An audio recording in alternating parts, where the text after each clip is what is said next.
بسم اللہ الرحمن الرحیم۔ السلام علیکم ورحمۃ اللہ وبرکاتہ۔ عزیز ویورز، آج ہم بات کریں گے اللہ کے ایک عظیم صفاتی نام القابض کے بارے میں۔ اس عظیم نام کا مطلب، مفہوم، قرآن و حدیث سے تفسیر، اس کی روحانی طاقت اور وظائف کے بارے میں جانیں گے۔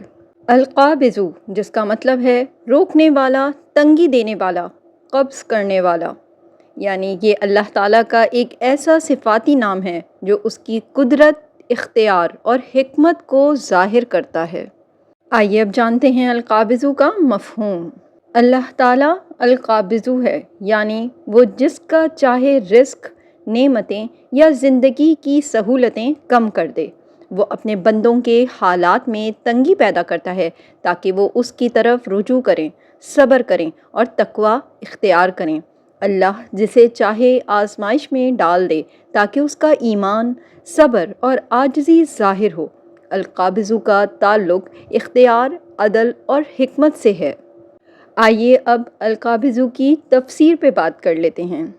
اللہ تعالیٰ قرآن میں فرماتے ہیں، سورہ رعد کی آیت کا ترجمہ: اللہ جس کے لیے چاہے رزق کشادہ کرتا ہے اور جس کے لیے چاہے تنگ کر دیتا ہے۔ یہاں یقدرو کا مطلب ہے تنگی کرنا، یعنی اللہ القابض ہے۔ اللہ تعالیٰ کے دو اسما یعنی دو نام، القابض یعنی تنگ کرنے والا، الباسط یعنی کشادہ کرنے والا، یہ دونوں نام ایک ساتھ اللہ کی صفات میں توازن کو ظاہر کرتے ہیں۔ اگر وہ رزق تنگ کرتا ہے تو اس میں بھی بھلائی ہے، اگر وہ کشادگی دیتا ہے تو وہ بھی اس کے علم و حکمت کے مطابق ہے۔ آئیے واقعہ جانتے ہیں حضرت ایوب علیہ السلام کی آزمائش کا، جس میں القابض کی صفت کا عملی مظہر دیکھیں گے آپ۔ ناظرین، کیا آپ نے کبھی سوچا ہے کہ جب انسان کے پاس سب کچھ ہو، صحت، مال، عزت، اور پھر اچانک سب کچھ چھن جائے تو وہ کیا کرے گا؟ یہی لمحہ ہوتا ہے جہاں اللہ تعالیٰ کا صفاتی نام القابض اپنے جلوے دکھاتا ہے۔ آئیے ایک ایسا حقیقی قرآنی واقعہ سنتے ہیں جس میں اللہ تعالیٰ نے اپنے نبی کو القابض کی صفت کے تحت آزمایا۔ حضرت ایوب علیہ السلام ایک عظیم نبی اور نہایت مالدار، صحت مند، نیک سیرت انسان تھے۔ ان کے پاس زمینیں، جانور، اولاد، خدام، سب کچھ تھا، لیکن پھر کیا ہوا؟ اللہ تعالیٰ نے انہیں آزمایا۔ ایک ایک کر کے سب کچھ قبض کر لیا، مال چھن گیا، اولاد فوت ہو گئی، جسم بیماری سے بھر گیا، لوگ تکلیف سے بھاگنے لگے، بیوی کے سوا سب نے ساتھ چھوڑ دیا۔ یہ تھا القابض کا مظہر۔ اللہ نے سب کچھ روک لیا، واپس لے لیا، لیکن حضرت ایوب علیہ السلام نے صبر کیا، شکایت نہ کی، بلکہ صرف اتنا کہا: ربی انی مسنی الضر وانت ارحم الراحمین۔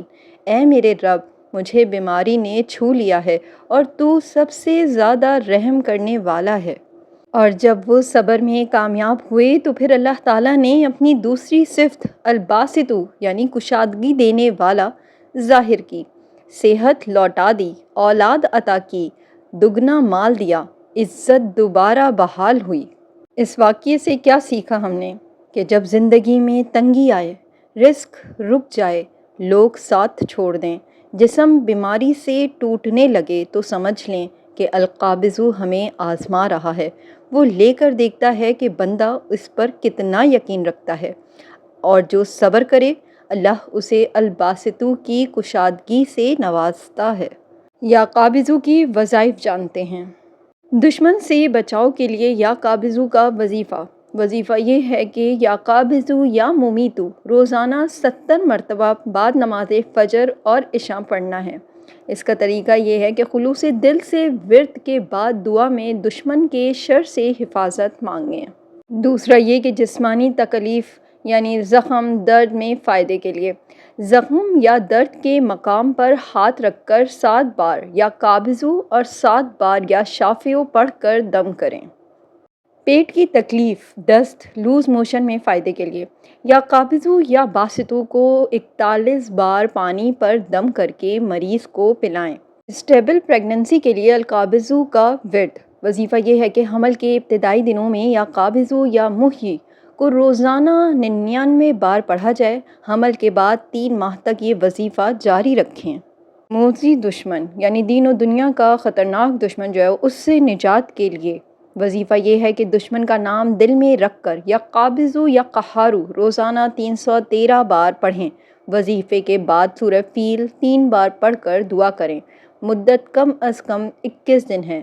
5 وقت نماز، حلال رزق، نیت صرف حفاظت کی ہو، ظلم کا بدلہ نہ ہو۔ خواب میں القابض دیکھنے کی تعبیر۔ اگر کوئی خواب میں اللہ کا صفاتی نام القابض دیکھے تو یہ اللہ کی طرف سے تنبیہ ہو سکتی ہے کہ وہ کسی گناہ سے روک رہا ہے، یا یہ بھی ہو سکتا ہے کہ رزق یا صحت میں تنگی آنی ہے اور یہ ذکر اس کا علاج ہے۔ ان وظائف کے حوالے سے اہم ہدایات، ضروری شرائط جان لیں۔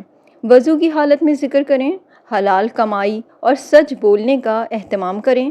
وظیفہ کرتے وقت نیت صرف اللہ کی رضا اور مدد حاصل کرنا ہو۔ آئیے اب جانتے ہیں غزوہ تبوک کا واقعہ، جس میں بھی اللہ تعالیٰ کی صفت القابض کی تجلی دیکھیں گے آپ۔ غزوہ تبوک ایک انتہائی مشکل اور سخت آزمائش والا موقع تھا۔ گرمی کا موسم، فاصلہ بہت زیادہ، خوراک و سواریاں کم اور دشمن بہت طاقتور۔ اس وقت اللہ تعالیٰ نے اپنے بندوں پر القابض کی صفت کا ظاہری مظاہرہ فرمایا۔ آئیے اب واقعے کی تفصیل پہ بات کرتے ہیں۔ رسول اللہ صلی اللہ علیہ وآلہ وسلم نے صحابہ کرام کو غزوہ تبوک کے لیے تیار ہونے کا حکم دیا، مگر حالات بہت سخت تھے۔ گرمی شدید تھی، کھانے پینے کی اشیاء ناپید تھیں، سواریاں اتنی کم تھیں کہ 10 صحابہ باری باری ایک اونٹ پر سوار ہوتے۔ بعض کو راستے میں پتے کھا کر گزارا کرنا پڑا۔ حضرت ابو ذر رضی اللہ تعالیٰ عنہ کو قافلہ چھوڑ کر پیدل چلنا پڑا۔ یہ سب کچھ اللہ تعالیٰ کی طرف سے ایک روحانی قبض تھا، یعنی آسانیاں روک دی گئیں، مال تنگ کر دیا گیا، جسمانی آزمائش بڑھا دی گئی۔ یہ القابض کا مظہر تھا کہ اللہ تعالیٰ نے صحابہ کے صبر، نیت، قربانی اور اخلاص کو آزمایا۔ یہ ساری تنگی اس لیے تھی تاکہ منافق اور مخلص میں فرق کیا جائے، ایمان والوں کی روحانی تربیت ہو، انہیں اللہ کی طرف مزید جھکنے کی عادت ہو۔ القابض کے بعد الباسط کی صفت، یعنی جب وہ تنگی میں کامیاب ہو گئے تو اللہ نے فتح عطا کی، دلوں میں نور پیدا کیا، ایمان کو مزید مضبوط کر دیا، منافقوں کا پردہ فاش کر دیا۔ سورہ توبہ کی آیت میں اللہ تعالیٰ فرماتے ہیں، یقیناً اللہ نے نبی صلی اللہ علیہ وآلہ وسلم، مہاجرین اور انصار پر مہربانی فرمائی جو تنگی کے وقت میں اس کے ساتھ رہے۔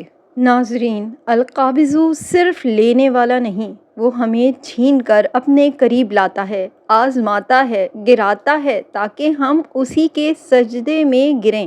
غزوہ تبوک ہمیں سکھاتا ہے کہ تنگی کے بعد ہی کشادگی آتی ہے۔